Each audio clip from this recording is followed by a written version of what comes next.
This is the scene before Jesus' death. The Jews forced him to carry a heavy cross, while soldiers whipped him from behind. Crowds of onlookers threw stones at him until Jesus, overwhelmed, collapsed to the ground. Yet he never gave in, relying on his unshakable faith. He stood up again, staggered, and walked toward Golgotha. There, his hands were bound to wooden stakes.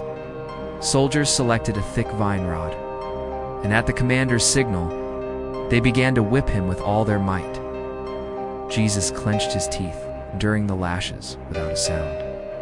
Whenever he was close to falling, he'd summon strength to stand again.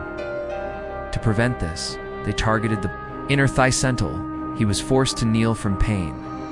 Just when the soldiers were too exhausted to continue, Jesus again tried to rise. The commander, seeing this, ordered a change of weapon, a whip with metal thorns. Each strike ripped flesh apart, splattering blood onto the soldiers' faces, which only excited them more.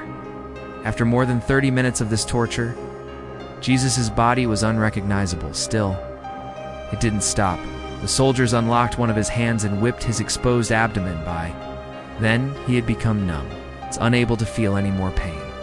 The scourging continued for over an hour until a centurion finally stepped in and stopped it. Jesus was dragged back to prison to humiliate him. Jewish soldiers wove a crown of thorn sand, forced it onto his head, and knelt mockingly before him and shouted.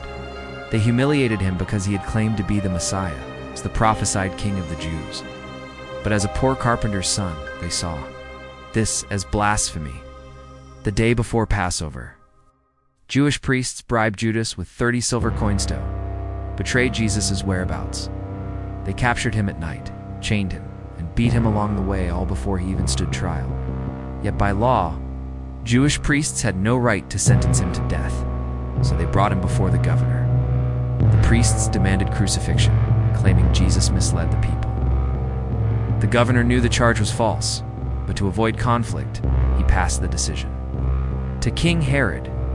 Jesus remained silent during Herod's questioning. Frustrated, Herod dismissed him without judgment. The Jews, angered, incited a riot at the governor's palace, forcing his hand to appease the crowd. He offered to release either a criminal or Jesus. Hoping to spare the innocent, he assumed they would free Jesus. But the priests immediately chose the murderer, and the crowd agreed. The governor relented. Jesus was sentenced to death, forced to carry his cross. He was beaten all the way to the hill. Their soldiers nailed his hands to the wood, each hammer blow sinking deep. Mary, his mother, could only watch in despair. When his hand didn't reach the hole, he tied it with rope and pulled until the joint snapped, then drove the nail through. A wooden block was nailed for his feet. Pain overwhelmed him, but he continued to pray for those hurting him. They flipped the cross upside down, worsening the pain by tearing his wounds. Finally, the cross was raised on the highest point in Jerusalem. A thief crucified beside him mocked him. If you can save others, save yourself. But Jesus continued to pray. Thunder roared, the skies darkened. The priests, panicking, ordered his death. Soldiers lifted a sponge soaked in water to his lips.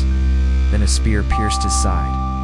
At that moment, a single tear from God fell to the earth, and the temple split in two. Yet the people still refused to believe they were wrong.